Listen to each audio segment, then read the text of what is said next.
brings up something else interesting that's happening online is women who were making videos in that waiting season. Like, we'll take Bethany Beal of Girl Defined. Yeah.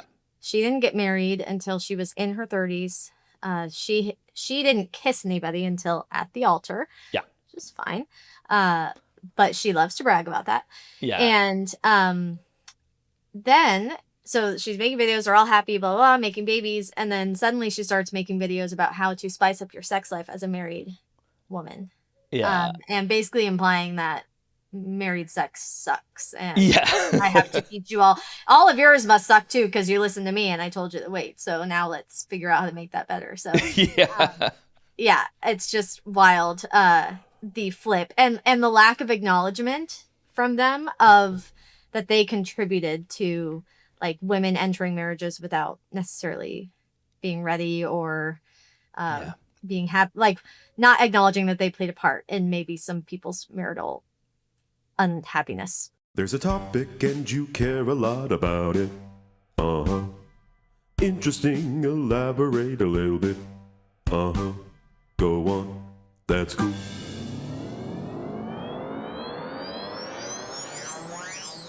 Hey everybody, this is Trevor from Believe It or Not, and every once in a while I get asked the question, why do you care? And it's usually asked in a sarcastic way, but I thought I'd flip that around and ask it sincerely. So I have Dr. Macy Burkett here, and I'm wondering, Macy, why do you care? I care because I am out here looking out for other women and other moms and other people who want to see justice being done in the world about the injustices that are happening on marginalized voices, whether that's women, people of color, people of different gender identities. I just want to be a voice for others and put out any research that's available to help, more justice come to underserved voices. I love that. And that is so important right now. And I'm finding, and I'm sure you're finding it way more than me, but there is so much backlash to any sort of academic study in this type of research, in this type of field. How is that affecting your work? Some of the backlash that you might be getting, or just in general academia is getting, and how are you feeling about all that? Yeah, so I, when you and I met, I interviewed you for a study, and Donald Trump had just won his second term as president of the United States, which is where I live and am located. And so and I was pregnant with my second son. It was a very weird time being pregnant with all this stuff going on with Roe v. Wade and Donald Trump and all these anti-choice people being in our administration, as well as Donald Trump putting all this fear-mongering out about academia and science and RFK Jr. and all of that. So we met at a crazy time, and it's only gotten wilder over here. I also had been on the job market right before we met and then didn't get an academic job that time. Thankfully, I was lucky enough to get one this past year. Nice. But it's a scary time to be doing the research that I do, and also having been on the job market and being pregnant. I had suffered a couple miscarriages and an ectopic pregnancy, which was scary at that time because thankfully I live in the great state of Kansas, who voted to preserve women's bodily autonomy. So I was able to live while going through my reproductive issues. But even that is scary. So navigating all of this at this time in my life, I'm just entering my 30s, is wild. And I am facing a lot of backlash now that I've started putting myself out there and my research out there on social media. I recently started doing that. I used to work in marketing, so I decided, you know what, I want to get my work out there because I think it's important, and all of academia is behind a paywall, so I want people to know what's being done about the issues that surround them. But I am making some people very unhappy, and so I'm having to deal with that personally as well, and that's been quite the journey. Only a few months, but it's been hard. So I just on Threads today, I posted about how, that people who disagree with you on the internet don't owe you a debate and don't owe you their time. And it's like, that's just one small portion of it. But people feel like so entitled to debates. They feel entitled to an explanation. They feel entitled to be able to insult your looks, personality, what else? Yeah, just because they disagree with something that you're doing. And it blows my mind that we're doing that. Yeah, that we're still in the year of our Lord, 2026, and it's still this anti-intellectual Mm-hmm. view, especially when it comes to things like feminism and Right. protecting people. Like, Right. Just like people exist, you know. yeah, And I don't ever want someone to just take what I say at face value. I do appreciate like honest and real feedback that I may have gotten something wrong. yeah, In a video that you commented on, which thank you for coming to my defense. yeah, I did get some stuff wrong because I'm not a religious studies scholar. I come right, from mass communications while doing research in the religious studies space, but that's yeah, not my area of expertise. And I'm definitely not an expert in atheism. And so I said some things that were incorrect, and people sure did correct me. Some people nicely, some people not so much. But yeah, it's I don't want people to just take what I say because I have a certain degree or because I am presenting myself a certain way. But there was a lot of, especially when I spoke about the atheist community, there was a lot of like backlash and wanting to debate me, which is something I'm not used to being in academia. Usually you yeah, present your work and no one really argues with you about it. yeah. Yeah. Yeah, that's really interesting. I'm finding it just so interesting with this channel, some of the reactions I'm getting because I'm not only platforming atheists and Mm. because I'm talking to people who might have a different worldview than me sometimes, that people do get defensive when it's like, here's Trevor, this atheist that I've been following on the internet for years, and now he's talking to people who care about the same things he does, who want to see the same changes that he wants to see, but Mm. doesn't happen to align necessarily on certain beliefs about the universe as him. So I'm angry about that, and I'm going to fight.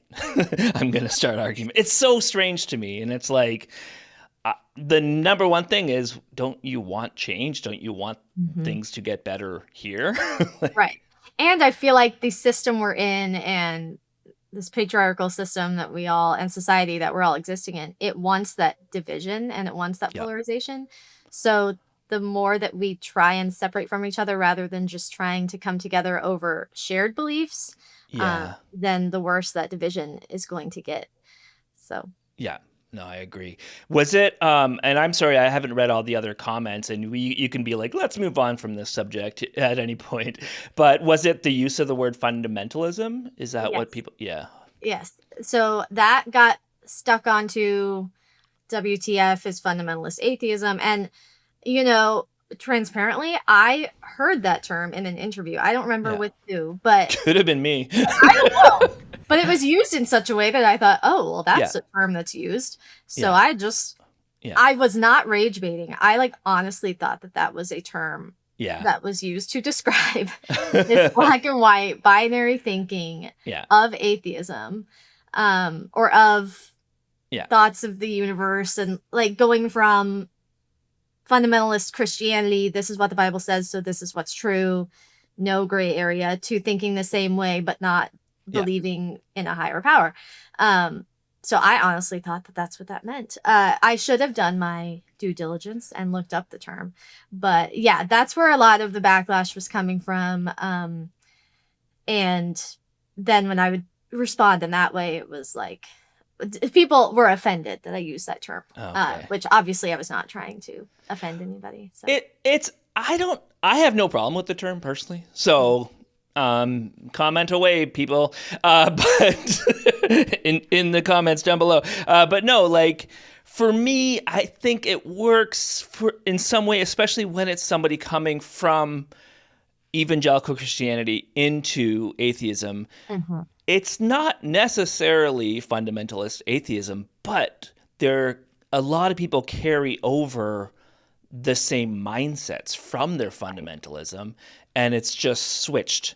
Mm. And no, fundamental atheism maybe doesn't technically work, but I think the spirit of it works really well Mhm. because, yeah, there's that staunchness. There's that like same, I'm going to cut you off if you don't agree completely Right. with my view of how the world works. I talked in a recent episode with somebody about there's certain atheists who believe, and I'm going to butcher this, it's the Marcion view of the Gospels, where the Gospels were written 140 years after, and he's an atheist who's doing research, and it's really showing that this is just not the case. This is not when they were written.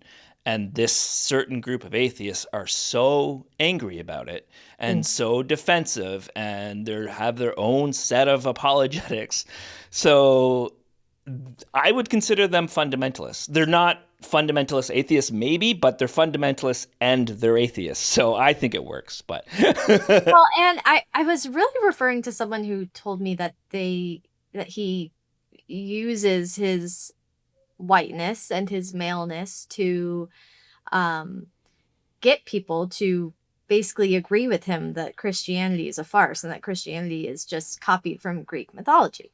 yeah, And that stuck out to me because I was like, whoa, so you are like taking kind of what works in Christianity and applying that to kind of get people into your in group. And I found that yeah, fascinating. And he was the most explicit about it. yeah, Obviously, cannot share who this was, yeah, um, but I also noticed, and from anecdotes of others, like from women discussing male creators that maybe I didn't interview, but yeah, they knew, and kind of describing this phenomenon of like this staunchness and this "you're wrong, I'm right" yeah, translating over to the other side as well. yeah, yeah. No, it's really interesting. Like I find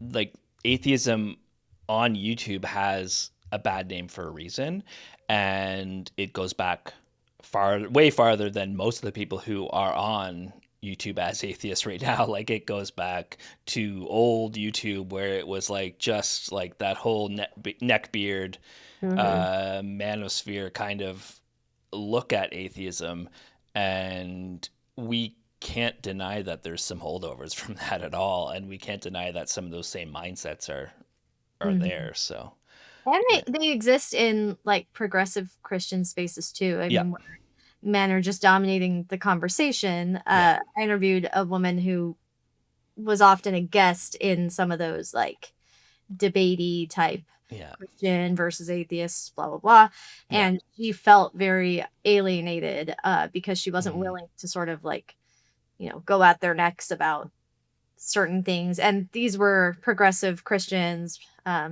progressive people of faith, different faiths yeah, as well. So it's very much like a from what I view a straight male issue. yeah. And not all straight men, but I also noticed in my comments that that's who was getting mad. Yeah. And I was like, okay, I've been called out, and here I am calling you out. Yeah. And the other thing that I learned in my dissertation, obviously this isn't something I learned, it's obvious, but like people will take cheap shots at women online, Yeah. about their appearance, about 100%. their voice, about what they're wearing. Yeah. Uh, I align with conventional beauty standards in the US, so there's really not many cheap shots that they can take at me in that way. Yeah. And I have those three letters after my name that do Yeah. grant me some credibility. So there's not many cheap shots that they can take. So I think it was the fact that they are being called out that it was like, okay, what can I cling on to? Fundamentalist atheist, that's not real. So that's kind of what I was Mhm. getting. And Yeah. that's my view of all those comments is like that upset. They don't know, they can't put their finger on what exactly upset them. I Yeah. believe it was that they were being seen for something that they've never been called out on. Yeah. And that's what they could cling on to. Yeah. So Yeah, no, it's disheartening. Like it is, but it shows that you're doing good work. I think when people get that kind of visceral reaction, it means that people need to hear something. right. So Well, and my view is if they get mad in the moment, but I have raised any type of flag in their mind, then maybe Yeah. in a few years they think of that and be like, maybe I'm doing that thing that girl said in that video, Yeah. and Yeah. so maybe they just think of it later. So And I find, and I'm sure all those guys find too, they get angry comments in their YouTube videos all the time because they upset a Christian. And they know that it's just like a reflex. They know they touched a nerve, and that person isn't actually mad at them. They're mad at, their view of the world being challenged, and they're internalizing it. They know that about that other person, right. but it might take them a minute to realize Right. it about themselves. Yes. So, And it was funny. Sorry, but it was funny that I had some men telling me I was telling me I went to, like, where'd you go? Liberal University? How did you defend this horribly biased dissertation? And then others saying the opposite about me, that I'm super evangelical and apologizing for that side. yeah. But also, I would like to add that this was not the topic of my dissertation. And I had to Right. say that in comments many times. Simply an observation that Yeah. I found very interesting that I did discuss in my dissertation. But that was Yeah. not the topic. Which is Yeah. also why it may have seemed a little biased, or it may have seemed a little under-researched, because that was not the core of what I was Right. so. What was the core topic? Yes, so I was researching the motivations of people, YouTube creators who both promote purity culture on their channels and oppose purity culture Right. on their channels. So I ended up only interviewing 2 women who promote purity culture, and then the rest, so 22, were people of different gender identities who oppose purity culture on their channels. So That's interesting. Like, I assume, and I think we talked about this before, but I assume you reached out to people who promote I purity sure culture. did. Yes, I reached out to many of them. I tried to connect on the fact that I was a mom, I'm a wife, Yeah. I live in the Midwest. I've had some of them have had miscarriages. Like, I tried Yeah. to find ways to connect, and I thought, first of all, I had no idea that the atheist YouTube community existed and was so Yeah. large. Yeah. So that was one thing. Because once I found one of you, I mean, I was so grateful because you wanted to talk, and I had such amazing interviews. They were all like over an hour long. Yeah. And I learned so much. The other side, though, it was crickets. I heard back from a couple who, once I told them more about what the study was about on the pro purity side, Yeah. never heard back. And I think it goes back to that lack of trust in Yeah. science and academia. Yeah. And I did learn something interesting too, because the 2 women on the pro purity side that I interviewed were Black women, Okay. which was also surprising to me, because the people that I know about are blonde, white women. Yeah. Girl defined, Paul and Morgan, not blonde, but, Yeah. white and beautiful. Ashley Hetherington. Yes. Yes. Ali Yost, Yeah. So that's who I was picturing in my mind that I would interview. But I found these 2 smaller creators who were both women of color. And I was speaking with a former, well, now he calls himself an online pastor, very progressive Christian, and he is Black as well. And I asked him, because he came from very conservative Black Christian denomination. Yeah. And I asked him why he thought that was, why I didn't hear back from white women creators. And he said that deconstruction has not hit the Black Christian churches in the US like it has the white churches. So what that means is white women who are coming from like non-denominational mega churches, they are being told in church, watch out for people from the outside, because that's the devil trying to test you. Like, they want you to not believe in God anymore. That's not happening in Black churches. Like, this message of don't trust people on the outside, that's not happening in those churches, because deconstruction just isn't unfolding in those churches like it is in Christianity. I'm sorry, like it is in the more white churches in the US. Right. Yeah. Yeah, that's really interesting. What made you want to research that topic? Good question. So I had written a study that's published in Journalism and Mass Communication Quarterly, where I looked at 5 different purity culture channels and I just analyzed them. It was Girl Defined, Nate and Sutton, Right. and some others that aren't as big anymore. I found that they promote heteronormativity as like the vehicle of God's design. So no surprises there. That's the big, it's big finding, not surprising. Yeah. But I was inspired to do that because that was the first paper I ever wrote, ever got published in grad school. And I started grad school 12 days after giving birth to my first son. So when I started, I was very much living in this like postpartum haze, and being a feminist, that haze consisted of I'm having to do so much work that my husband will never understand. I'm having like my body has not been mine, and it still is not mine because I'm feeding this baby. I'm keeping him alive. And so my mind is like evolving into, I was already identified as a feminist, but it was like a whole nother level of like, this is so unfair, and it can't ever be fair because only the people who go through this will go through this. Right. And I think my YouTube was just giving me videos that like reactions to Girl Defined. Yeah. So I was seeing reaction videos from like Fundy Fridays, from people like that who were reacting to this content. And I thought, oh, it'd be so interesting to analyze purity culture content. So that's how I got into that. But also, I did not grow up in purity culture, but my parents really did. They were both fundamentalists.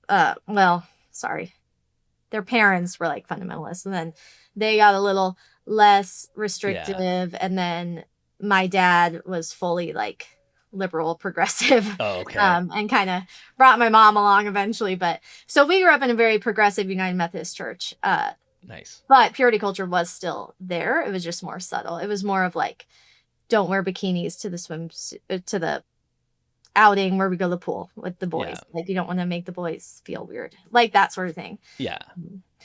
So sorry, that was all jumbled, but how I was inspired was my familial background, and then what I was going through at the time, and how it ended up here. That's really interesting. It's funny because I'm ace, so when I was steeped in purity culture. Like, I grew up in purity culture, and we had this class that was put on by Youth for Christ, and we met once a week for them to shame us about our bodies. And as they do. As they do. And but I just remember thinking, like, they're like, don't have sex before marriage, and I'm like, cool. Sounds good to me. No problem. Gotta worry about that with me. And then it gets into my 20s, and I'm not dating. I'm not married. And people are like, is everything all right? It's like, no, I'm doing the thing you're not supposed to. Right. I'm allowed to do this. Yeah, exactly. But then when I take a step back, I just realized just how much it's hurting so many people, and how much purity culture is tied to rape culture, and like they're holding hands. It's right. Well, and I read a study about like how people who believe in purity culture are much more likely to, like, for lack of a better term, be like rape apologists. Like, oh, she deserved it, you know. Well, what was she wearing? That would explain it. Was she drinking? Like, basically always blaming the woman, finding whatever they can to blame her in rape culture. So there is like an empirical connection between the two. Yeah. What was her name again? Yost. You mentioned her. Allie Yost. Yeah. Her and Ashley Hetherington, they did a podcast. They've since deleted it. But I got it. I downloaded it, and I've referenced it a couple times. But they just sit and talk like two girls talking, and then go into a full blaming the victim tirade about, it's not your fault. It's not what you're wearing, but also, like, why are you wearing this? And it's kind of your fault. Did you know that those two, I used this as like, we always practice coding before a study. If you're going to code with someone else, which in quantitative studies you have to, you have to practice with the person who's going to help you. So that way you can make sure you're aligned and the study is ethical and blah, blah, blah. Right. So my partner and I, we practiced coding on this YouTube series that Ashley and Allie made called Jesus Freaks. Did you know about that? It sounds familiar, yeah. It's also gone because I think the two of them had a falling out. That's what I'm gathering. That's probably Yeah, what. I don't know Yeah. what happened, but suddenly they like lived together and they made this little. It was like a Kardashian-esque reality show, but it was about them being Jesus Okay. freaks and how Yeah. oppressed they are being Jesus freaks in LA, Yeah. and how everyone hates them because they love Jesus. So Oh, yes, I did see this. Yes. yeah, Yeah. the victimized majority, like Yeah. it was the idea behind it. But they did a lot of that. Like the whole thing was about how they are single and they don't understand why, and God is testing them in this waiting period. And I'm just like, how sad is it that like for some people life is just waiting for a long term, like a husband or a Yeah. wife. I mean, not even a long term partner, like to be married to a man. And usually it's the women just waiting. Yeah. They call it like the waiting season. Like I'm just waiting for my husband. And And I was there, like, because I didn't know who I was and I didn't have that understanding. It was like a socially expected thing that you have to be married. So, and you're the way married people talk to single people in the church is so damaging, especially like in really evangelical churches, as they're the ones talking down to the single person. Right. And then the single person they're in a season of singleness, and it's never portrayed as a happy season. It's like God's testing you. God's bringing you through this because nothing bad ever happens in marriage. you get married, it's all good. Yeah, exactly. Well, and that brings up something else interesting that's happening online is women who were making videos in that waiting season. Like we'll take Bethany Beal of Girl Defined. Yeah. She didn't get married until she was in her 30s. She didn't kiss anybody until at the altar. Yeah. Which is fine. But she loves to brag about that. Yeah. And then so she's making videos, they're all happy, blah, blah, blah, making babies. And then suddenly she starts making videos about how to spice up your sex life as a married woman. Yeah. And basically implying that married sex sucks. And Yeah. I have to teach you all of yours must suck too, because you listened to me and I told you to wait. So now let's figure out how to make that better. So Yeah. It's just wild. The flip and the lack of acknowledgement from them of that they contributed to like women entering marriages without necessarily being ready or being happy, like not acknowledging that they played a part in maybe some people's marital unhappiness. Yeah, and they always portray it too as, don't worry, once you get married, it's going to be so awesome. The bedroom, everything's going to come natural. There's going to be no problems. And meanwhile, here I am, like a guy who went to Bible college, saw all the people who got married after 1 year because they had to get married to have sex, and then getting divorced a few years later because they couldn't figure out the sex part. Yeah. So. Yeah. There's a couple right now posting. I follow her channel's Unreligiously on YouTube. So I think their names are Ross and Ava, and the Unreligiously, I think her name is Lauren. She's been reacting to their videos because they're about to get married and they're following purity culture. Yeah. Ava keeps talking about how like anxious in a bad way. Like she's having horrible anxiety about the wedding night. Yeah. Because it's like this buildup and this buildup and this buildup. And she's like obviously so nervous. And that's so sad because she's not even going to be able to enjoy the wedding night because, and like Ross, Lauren, the channel creator, she is like, this is uncomfortable to watch because I feel like we are witnessing Ava about to be abused in her marriage because he's just looking at her being like, I know how nervous you are, but this is just what we have to do. Like, this is what the church is telling us. And our counselors who are their pastors, which is another issue to touch on, the fact that we're not seeing licensed therapists. Yeah.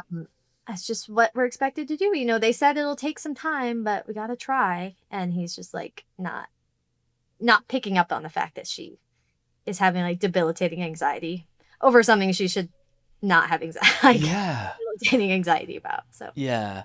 And I never thought of that as far as like the wedding day goes too, because that's going to be on her mind the yeah. entire day, which is supposed to be this great like day of family and celebration and Mhm. just celebrating your love. And she's just going to be stuck in that Right. anxiety. Yeah. Hmm. That's Yeah. rough.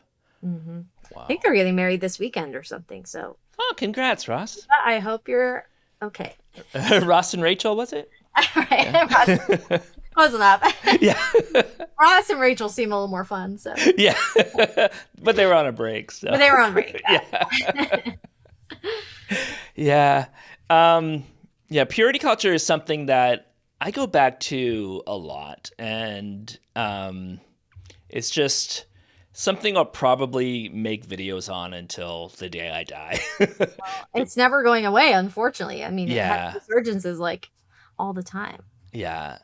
What do you think? What do you think the biggest obstacle, kind of post leaving purity culture, that especially women and girls are facing? Yeah, it's a good question. I think being able to stand up for yourself is a big one, because again, I didn't grow up entrenched in it, but Yeah, from what I've read and watched in videos and things, like you're told that you have to listen to men above you, which includes your husband, your dad. You can't argue with them, and yeah, if you do, it's a sin. And that's where we see these like what's the word I'm looking for? Like hypocrisy of Christian creators Christian women creators, like Allie Beth Stuckey, who yeah, has this huge, I'm sure makes a bunch of money, has her own media company essentially. But she goes to her church and isn't in charge. She goes home and she's yeah, not in charge. So I think that that's a big one, especially for strong women who kind of were born into this and married into it. And now they're probably feeling stuck. Like, I want to do more with my life, but my husband won't, and he's in charge. So I think yeah, that's a big one. Obviously, if you don't want to have kids or you don't want as many kids as your partner, that's a difficult thing to stand up for, especially in today's, like I mentioned earlier, in today's world. Like, it's not only you may not want them. I mean, it's literally life and death in some yeah, sense. I yeah. mean, me having an ectopic pregnancy, like that can be deadly. Like, I don't Right. want more children because I don't want to die. And who Yeah, knows, maybe I'll have a doctor who's like, I'm I don't want to risk losing my license. I'm not going to do anything. yeah, So those sorts of things where you just can't stand up for what you want. I think that's a huge, huge danger, and not something any of us want to be teaching our daughters, which I don't have any daughters, but like I don't want to teach my sons to like expect anything of anybody. yeah, Everyone's their own person. yeah, And we all have a right to our own bodies and our own minds and doing what we want. And if that doesn't align with what you want, then not the right person for you. So yeah. That's yeah, so I true. think just standing up for yourself and allowing yourself to be you is a huge challenge for people, women in purity culture, especially. Yeah, 100%. And and then with the way Christian nationalism is just taking over Mhm. America right now, and it's spreading around the world, feminism is a big talking point. It's like people are vilifying just the word feminism. Mhm. And have you seen that clip? And I'm not sure what news organization it was, but just asking women if they're okay with repealing the 19th Amendment. And so many in this group were like, yeah, that's fine. I think we should vote as a family anyway. So, and my husband will vote in a godly way, and I trust him. So, yeah, I think it's a good idea. And that's how Trump got to be president, Yeah. because there was I've talked about this with my husband a lot, because we align on everything, but obviously we're passionate about everyone's passionate about whatever they're really Yeah. passionate about, but like we align across the board. But his big thing was the insurrection. I mean, that Yeah. he was active duty Air Force, he's still in the Air National Guard, and he just can't understand why his military buddies like stand for anything like this, because the insurrection directly went against like what they all took an oath to do, which was Yeah. country. Yeah. So anyway, that's kind of what he's passionate about. Me, it's more reproductive rights. But Yeah. uh so anyway, I think we talk about a lot about this like gender divide that happened in the 2024 election, how so many women were gonna, said they were gonna vote for Harris, and then Yeah. you had the Gen Z men who were kind of campaigning for Trump. But because women don't feel the agency necessarily to go against what their husbands believe, then they Right. just won't vote. Like, it's not that they will go vote for Trump, it's that they won't vote. And that is what I think what the Trump administration was banking on, was like, well, we just need them to not vote. Yeah. Like us. Like, they don't need to vote for us, they just need to not vote at all. Yeah. Yeah. And I think that's what happened, unfortunately. And then you saw that trend, like in last year's election, or in 2022's, was 24. What am I doing? And the 2024 election, where all these women were saying, off to void out my husband's vote or my boyfriend's Right. vote or whatever. And it's like, okay, and then after you vote, you're gonna leave him, right? Right. Like, what are you Oh doing? my gosh. I proudly say all the time that I would leave a marriage if I was married to someone who ended up liking Donald Trump. Yeah. And I get roasted for that by like men in my life. Not my husband, obviously. Yeah. But I say that to his friends he has from the military, because a lot of them do like Trump. Not Yeah. all of them. Yeah. They'll be like, "Oh my gosh, can you believe she just said that, Mom?" I'm just like, I would do it. Like, I'm Yeah. not just saying that. And I met my husband. This is funny coming from me. It's kind of contradictory to who I am, but we met at church camp when I was 15 and he was 17, and got together when I was 19 and been together since. Yeah. So I lucked out. I mean, I'm a good judge of character, so Yeah, I wouldn't have married someone if they would have turned out that way. But Yeah. thankfully, my husband does not like Donald Trump, so I didn't have to go through a divorce, but I would have. So Yeah. I know, I'm like, so if you'll cancel each other out, then you clearly don't agree. So maybe different. I just think today, I don't know how you can be in a partnership where you have different political beliefs. Maybe 30 years ago, but Yeah. I don't know. Because to me, it's like they're not even really political. Like, I mean, they are, I Right. guess. It's like human rights. Yeah. Because, like, back, in the 1800s, the issue of slavery was a political conversation, and it wasn't polite to bring up at parties. But obviously, looking back now, I'm not going to date somebody who thinks it's okay to own a human being as property. Right. That's not a political issue. So like, we call things political when it's just a human rights issue. Trump is a Trump is a rapist, Trump is a pedophile, Trump is trying to get my sister who's trans killed. Like, he's like, yeah. I think he looks at our country and the world, the whole world, as just a board game. And he's like, okay, what can I do now that's going to shake things up? And it doesn't appear that he views people as people. And that's a huge issue. Yeah. So. He's also the type of person that when playing a board game, he'd flip the board over and say, it's not fair. He must win. Yes. Yeah. Sore loser. Yeah. Yeah, exactly. Not that I've never flipped the board of Monopoly over. Yeah. Not Monopoly, no. I've never cried while losing Monopoly, no. Yeah, exactly. That's when my husband and I are at our worst, is when we're playing Monopoly. I'm like, I can't be in the same room with you. So one thing I don't like to talk about at all, and I try to never talk about it, but acknowledge it, is that I almost got sucked down the men's rights activist pipeline when I first started deconstructing my faith. I somehow, my path almost got diverted from like, oh, I'm a religious person. Okay, now I don't believe in God. Now, oh, men's rights activism. It's embarrassing to talk about it. It didn't last very long, but I'm in a unique position now, I guess, to understand the people who have gone down that path, because I understand why it was enticing at first. And I'm also noticing that I do have a question coming up with this, but I find that a lot of those ideas are so mainstream now. It was like a niche thing. And I know this isn't like specifically what you've done research on, but do you think that there's a direct connection there with the way Christian nationalism, anti-feminism is going, and those types of movements? Oh yes, for sure. And I've struggled with this myself, being a mom of boys now, because Yeah.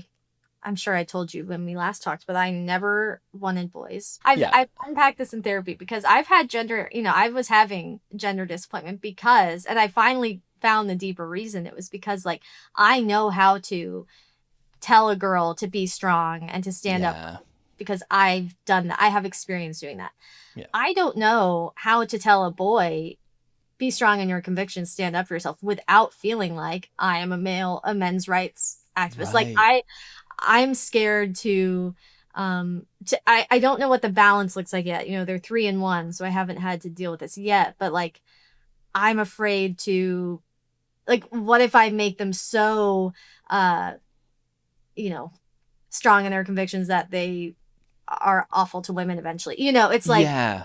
hard, challenging balance, and I'm up for the challenge. But I have found myself like, thinking, not all men are like that or whatever, which is true, but we need to, like, I have to remind myself it's the system that's the issue. And that system is definitely tied to Christian nationalism and anti-feminism, of course. Like, Yeah. this patriarchal society we live in that doesn't place as high a value on anyone else as it does on straight white men. Yeah. And teaching men and boys about that system and how it affects everything. Like, it doesn't just affect men and women. Like, it affects capitalism, it affects Yeah. classism, racism, everything. And Yeah. so that they can see the whole system and see, okay, now I see why this is bad and why we need to uplift other people and like be campaigning for certain issues. Yeah. Because it's not just a gender issue, it's like an everything human issue. Yeah. Because I think a lot of parents' knee-jerk reaction would be like, teach them to stand up for themselves, but also teach them they have to protect women and stuff. But Yeah. then you risk them believing that means that women are weak, that women need Right. protecting, kind of thing, and it Mhm. kind of defeats the purpose too. Yeah. So Yeah, it is. It's hard. And my approach has just kind of been like to just treat them like a person and just kind Yeah. of talk to them like a person instead. Like, someone I have watched on YouTube, I did a study about them, but interspersing my own experiences. But Matt and Abby, who are, they don't say they're evangelicals, but they're not Right. Yeah. I mean, I don't know Yeah. that they go to church, but they have very much that patriarchal, like, Christian mindset.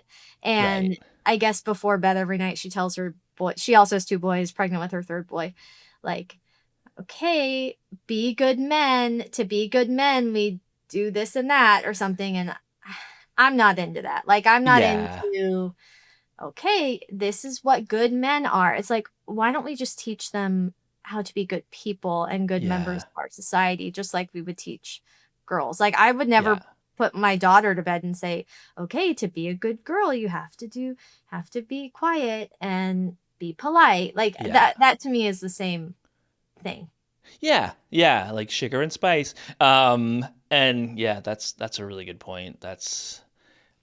I mean, I'm not a parent, so I don't have to navigate this stuff. Besides, my issue right now is trying to find a healthier cat food that my cat Oh, will yes. actually eat. So that's For my what neck. I'm dealing with. Right. But anyway, yes, men's rights activism. Yeah, I definitely see that interspersed with the anti-feminism and Christian Yeah. nationalism, because again, it's like putting men's needs above everybody else Yeah. and placing men in like the most important roles. Like, the men protect us and so Yeah. we need to listen to them. Like, it's Yeah. which goes along with the Christian nationalism. Yeah. Like, And the men yeah. know best. So And who are they protecting you from? Other men? Yeah. But like, to touch on the parenting thing again, because I didn't mean to like push you away from that, but like, how do you teach empathy? Because I think that's the biggest thing, right? Like, to be a good person, you have to understand empathy. You have to understand how to listen. And right. I don't know, how do you as a parent teach something like that? Oh, that's the $1 million question. Yeah. That's what I ask myself every day. I mean, I think it's modeled mainly. Like, I, in books that I've read, like I'm looking at right now, Boy Mom by Ruth Whitman is a really good one if anyone's listening and is like Okay. me, feminist Yeah. mom of boys. I think that books like that help to just kind of point out that, like, in kids shows, it's hardly 2 or 3 boys who are friends. It's like there's a girl there to kind of balance out the empathy and the emotional Yeah. intelligence. So that's interesting. But also I've read men who didn't have like loving, affectionate fathers specifically who told them that they loved them, who cuddled them on the couch, like who were doing chores in the house, not only Yeah. outside the house, but in the house. Like those are the men who don't understand that men can be empathetic and loving and affectionate and still be masculine. Right. So Yeah. if possible, choosing a partner who will model those things. Again, I Yeah. got very lucky there. My husband, Yeah. we're all very cuddly, like all 4 of us. Yeah. You know, we're just Yeah. affectionate people with each other, you know, with our family. And Yeah. we all tell each other we love each other. Not the Yeah. 1-year-old yet, but he will. Yeah. So I think, and my husband does chores in the house as well as outside the house. I do chores. Like we have a very like equal labor distribution in the house. Yeah. We both work outside the home. So I think just having that modeled is the first step. And then I plan to like actually teach them things. That's where I'm not sure yet what I'm going to do. Yeah. I know I also think recognizing how important it is a substantial step. Like, Yeah. I know I worry about it, which means hopefully my sons will like find importance in that because Yeah. I I think, yeah, if you worry about it, I think, yeah, you're right. Yeah, that if it's a concern of yours, it's going to become a concern of theirs. right. I think that's very safe to say. I think you're doing something right. Yeah. So That they just say like if you think you're a bad parent, you're a good parent. You know, if you worry about being a bad parent. So That's true. Yeah. And same with just being a good person. Like right. if you're yeah, bad people don't go to bed worrying if they offended anybody that day. Yes, exactly. Whereas me, it's me all day worrying about that. Yeah. Same. That's like my number one thought throughout life. Same. Speaking of back to the fundamental atheism thing, that just reminded me of I got kicked out of a Facebook group once. That was an atheism Facebook group because I got upset with some of the guys for joking about their nagging wives. And, and I was like, you're getting called out. Yeah. yeah. And it wasn't just men that were upset with me. There was women upset with me too. Like, oh, they're just joking. Are we not allowed to joke in this space or whatever? Gosh. And it's like, yeah, but that's the kind of joke that I wanted to leave behind in my evangelical life. Like, that's not something I wanted to carry on into this world. And I argued about it part of it was they misunderstood because my issue was with the overuse of the word, the honey-do list, which it's something from Christian weddings that still just gets under my skin. And it took me forever to realize that they thought I was upset with the word honey. It's like, I don't care. Oh. I don't care about honey. Concept?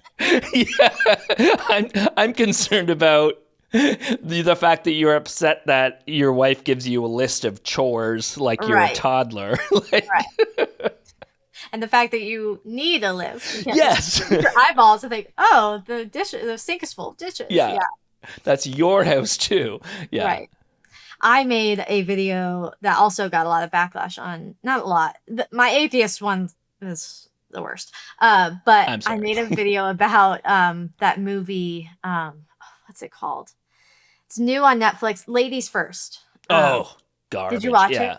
I didn't. I saw clips of it. I'm like, plus I hate Sacha Baron Cohen. Yeah. Well, I mean, my wife is fine, but like him as a person, I just don't like him. But... Agreed. And I should have known. I love Rosamund Pike though, so I watched. Same. Yeah. And I was working at the while watching, so it was like, it's kind of funny, like. Yeah. And in the movie, for those who don't know, the premise of the film is Sacha Baron Cohen like runs into a pole and wakes up and like everything is gender flipped. So like billboards that would have featured a woman in lingerie or like a man in lingerie. Yeah. Burger King is now Burger Queen. Like everything's just flipped where women have all the power and men don't. And my issue with it was that they literally flipped it. So women were just awful to men. Yeah. And I get why. I understand the point, because everyone's telling me I missed the point. Like, I missed the point. We're trying to show men how awful they are. And I'm just like, yeah, why do we need to show men that to get them to see that they shouldn't be awful to be? Like, it was the whole reason why they had to make the movie. Because I'm like, if women were in charge, they would not be, I don't think the women as a whole would be assholes to men. Like, I just don't think that that's what would happen. So it just felt, obviously it's unrealistic, it's a movie, but like I had an issue with the fact that the filmmaker thought that we needed to do that, such an obvious message. I'm like, oh no, I get the point. It was blaring at me. Like, I understand. The problem is men should just know to not be bad people. And not why do we need a movie about this? Yeah, exactly. It reminded me of, do you remember those SNL high school play sketches where it'd be like, but it was a woman.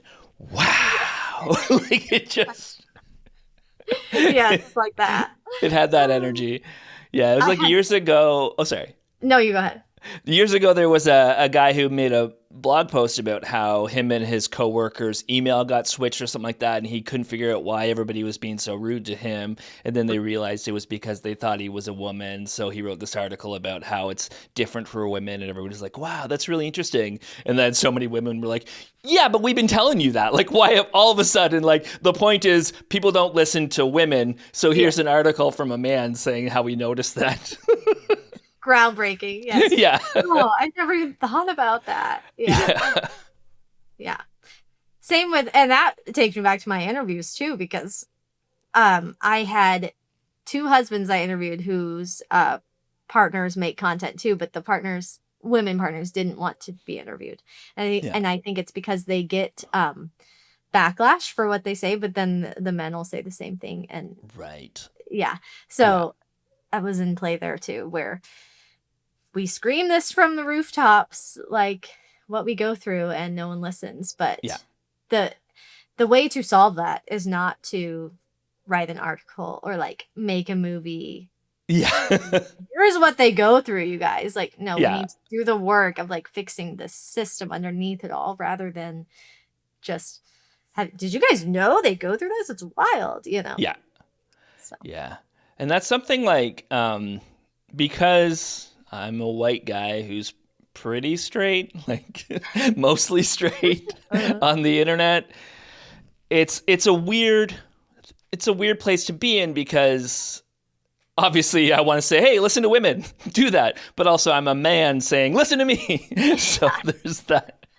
I know. Well, and like, that's the sort of thing too, where I'm like, that's where this is hard when we talked about like the men's rights stuff, because I also we need men like you. We need men who are empathetic and like do advocate for women, because unfortunately that's just where we are in the world. Yeah. Like, we do need men. Just like we need advocates for allies for LGBTQ plus too, because like that's just where we are in the world, where trans people are being threatened like for their lives basically. So they need, people like us who are cis and like not trans to stick up for them. And unfortunately that's just where we're at. So I guess what I'm saying is I encourage you to continue to do that, but I understand where that's confusing and like hard, because you're like, ugh, I don't want to be the white knight, like the savior, but unfortunately I think we still need that. Oh, not that reminds need it, me. but it's nice to have.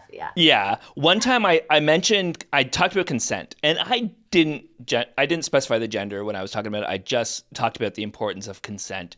And somebody ripped into me and said, what are you, the big protector of women? I'm like, because I said consent is important. That's what's making you mad. Like, it just. I could mean consent about anything. Like, yeah. What if someone, like a stranger in the restaurant, grabbed food off your plate? Like, you didn't consent to that, Yeah. That's exactly. where like all this, we've talked about like all this projection comes out on social Yeah. media where it's like, okay, something really touched a nerve with you specifically. So maybe Yeah. you should think inwardly about that because Yeah. that's not what I was talking about necessarily. So Yeah. And yeah. and I've been there. Like I've had that like knee jerk reaction of like, what? Right. Like, Oh, me? No. yeah. How'd you know that? Yeah. But I think the key is to stop and take that moment and realize like, okay, why are you having these feelings? Like just be your own therapist for a second. Right, Like, right. yeah. Or just take it to therapy, you know? Yeah, exactly. Yeah. I've Therapy had to is take the my new best. Yeah. social media journey to therapy because Yeah. like I said, this has only been since April and I don't put anything out there expecting anyone to watch it. So it's been shocking that some of my videos have kind of gotten a lot of views for me. Yeah. And it's been hard to because a lot of my comments it makes me feel like imposter syndrome, which I have not felt much of in my life, but it's like, like, am I smart enough to be talking about this? Am I looking stupid? So Yeah. that's been hard too. I But hear you. yeah, Like sure. when You definitely know. when it first started, my channel first started taking off, I was so confused. Mhm. I was working at a garbage company.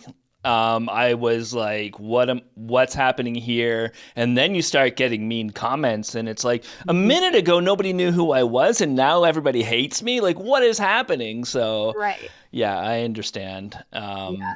Yeah, but therapy is like Mhm. therapy saved my life with this stuff. Like it's Right. yeah, Sorry. 100% I recommend therapy because Yes. I would obsess over every single negative comment. Mhm. And yeah, like you said, it's just there's a nerve being touched. It Yeah. maybe you're the one who said the words, but there was something in them already. Yes. So, And I think what's helpful, because I've been thinking about this too, because there's a lot of studies out there about, girls and self-esteem and social media, like how social media has worse effects on girls, but boys do worse things on social right. media. So there's Yeah. different issues for genders of young people. Yeah. But I've been thinking, I'm like, wow, thank goodness I didn't do this really before, I had gone through my PhD, become a mom, Yeah. like just gained this sense of self. Because if I'm feeling this way now, I can't Yeah. even imagine being 22 and getting stuff like this. That's true. Like, because I was going to therapy before my channel took off, and it was like one of the things I was dealing with was getting over some anger issues. And it's so good that I was over those issues Right. for the most part by the time it got to there because, yeah, I mean, it crept up a little bit since the channel came Right. back because, oh, those comments can be brutal. But Mhm. Right. yeah. Yes. But I think it might be time to move to the lightning round as I Oh, pull that up. uh-oh. So this is a very, very important questions here.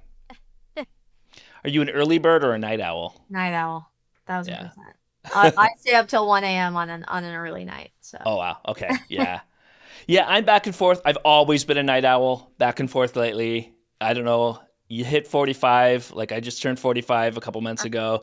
All of a sudden, it's like I got to get up early for the early bird special or something. I don't know what's right. happening, but I do wake up early when I have to, but yeah. I hate it. Yeah. But I also feel like I know all humans need a certain amount of sleep, but it's like I can survive off of Right. Yeah. less sleep than other people. Yeah. I But realized at one point I can't. yeah. I don't know what it is. I need my 10 Uh, hours of sleep every night. oh my gosh, I wish. I wish I could just I sleep say to more. somebody with young children, I I'm know. I'm sorry. like, oh, one day I'll get my sleep back. Yeah. What TV show are you currently watching? I'm watching Maximum Pleasure Guaranteed on Nice. Apple. Yes. Yeah. Yes. And I just binged season 3 of America's Sweethearts, the Dallas Cowboys cheerleaders show. Oh, I interesting. watched that yesterday. I posted a video about it today. So Nice. about a little sprinkle of misogyny I saw in there. Oh, yeah. So, outside of the obvious, surprisingly. Yeah. I saw the pilot of Maximum Pleasure Guaranteed, and it was It's so good. good. Yeah, Yeah. I'm I really love enjoying it. Tatiana Maslany. She's a Toronto person too, so Oh, gotta nice. cheer Yes. for her. What's the last movie you saw? Obsession. Oh yeah, same actually. So good. Yes. Yeah. And I want to loved see it. but I love going to the movie theaters. Always have my Same. whole life. My first theater movie was when I was 6. I saw Legally Blonde, obviously with my parents. Yeah. So always go. And I had to see Obsession, and it was 10:30 p.m. on a Tuesday night, and it was full. The theater. Yes, same. It was like the middle of the week, late at night, and the theater was packed, and everybody was just like full of energy, really excited to be Loved there. it. Yeah. I'm so happy because like theaters are dying, and I'm like, thank God. Yeah. These young filmmakers who are creative and like bringing gender issues into movies too. Yes. Getting people in here. So And the discussions afterwards about who the real villain was. Yes. Obviously Bear. Duh. Right, obviously. He wished away a woman's independence. So. Yeah, exactly. I don't know why there was a question there, but Yeah. What is your go-to candy? all. I'm just kidding. I love all candy. M&M's right now. I've been loving M&M's every time I go to the store. And I keep dark chocolate Reese's in my fridge to grab at any time. So Very nice. Yeah, yes. I like that. Yes. But I also love non-chocolate. I just really like candy. Same. So In Canada, we have this thing called Big Turk. okay. The most divisive candy you'll ever come across. Like people either really, really hate it or kind of like it. Like I've never met anybody who loves it and it's their favorite candy, but it still exists. What is but it? It's one of the most hated. It's Turkish Delight covered in chocolate, but it's really just a gummy covered in chocolate. Oh, okay. It's very weird. I don't know why I brought that up, but you're gonna... Like chocolate covered gummy worms? Yeah. That sounds basically. Good. Yeah. It's fine. I guess I would say it's fine. I guess I would like, oh my gosh, that's my favorite. Yeah. But, where can people find you? Yeah, so I am on Instagram and TikTok at dr.macyb, M-A-C-Y-B. My website is kmacyburkett.com, and that's where you can find articles I've published. You can email me there if you have questions about anything. And yeah, that's kind of where I'm at right now. Awesome. Love it. Well, thank you so much for your time. This was so fun. And I loved talking to you last time. It was great talking to you now. So we'll stay in touch. Love talking to you. Maybe we'll have you back on again. Awesome. I would love that. That would be really fun. Awesome. Thank you, Trevor. Thank you. Bye, everybody. Bye. Work, Sky Moon. This podcast has been brought to you by the Sonar Network.